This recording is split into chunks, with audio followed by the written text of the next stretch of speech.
All right, so I'm here with Dr. Decker Weist, who is founder of the Scottsdale Heart Institute, an amazing cardiologist. And I flew into Phoenix and it's like 117 degrees, and I'm here at Patrick's house, the owner of Jigsaw Health, and I walk out into the driveway and I see you on all fours licking a salt lick. Can you explain to me just briefly what that was about? It's a little embarrassing. I needed it. My blood pressure was dropping. I was feeling dizzy and lightheaded. Ran to the nearest horse, stole the salt lick, threw it down, and went to town until I felt better. Now I'm re-energized. I have a normal blood pressure now, and I can be here with you. Oh, good. All right. Well, there's a poor horse somewhere that's really upset.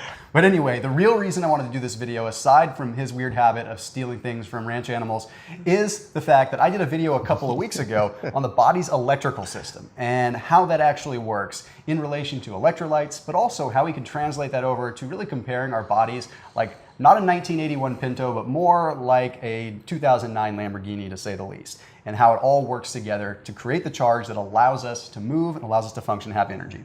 And you, being the expert in the world of especially sodium, potassium, because you have so much to do with the heart, I figured you'd be a good person to explain how sodium and potassium really work to help us create ATP, help us create energy. Sure.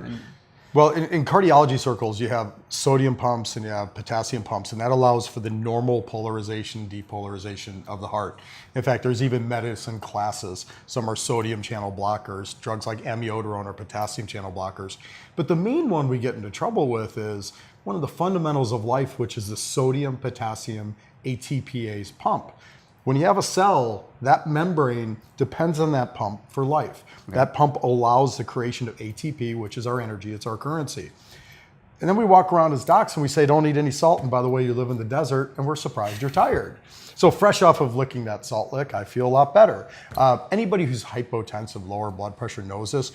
Almost like people that are low blood sugar, when they get sugar, they feel normal. They will feel that with salt. But the rest of us need it too. Our bodies desperately need sodium, but it doesn't like sodium in a white chunk. It likes brown salts and black salts and pink salts and things like that. They're a collection of minerals dominated by sodium. That's a little gentler on our kidneys and a little better for our bodies, because it's not just the sodium pump, it's a sodium potassium pump, sodium potassium ATPase pump, but all of the minerals come into play to make our energy. And it's not so fancy. It's not a fancy sports drink, it's not killer sports drink and all that stuff.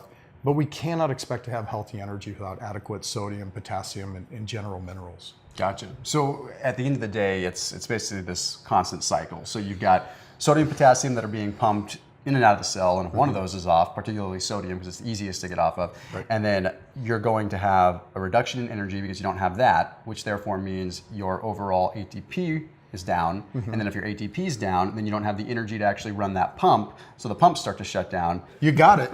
And let's throw in one other thing, the high caffeine use, because the high caffeine use is a diuretic. You can lose sodium that way too, so you're even getting less performance and more fatigue. Gotcha. We still, hey, I'm not above an espresso here, but we do borrow energy with caffeine.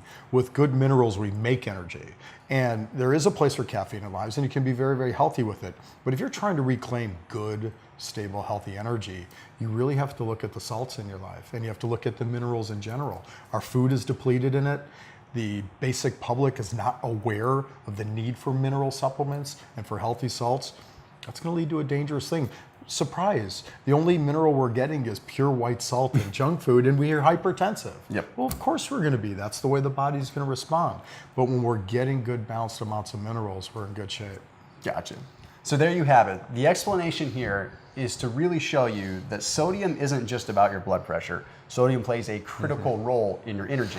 And when it comes down to that electrical system, well, the salt is sort of like, well, kind of like the copper wiring inside the wire that's running throughout your car. Without it, you can't really conduct energy. You can't really pump it into each individual part of your car. You can't pump energy to the transmission to shift your gears. You just flat out can't. You're just running on straight old white salt like you stole from that poor old horse. Yeah, and don't expect to be healthy, don't expect to live long lives, don't expect to be normotensive or clear, especially in warm communities like where we live. Right on. Well, thank you, Doc. And as always, keep it locked in here with Jigsaw.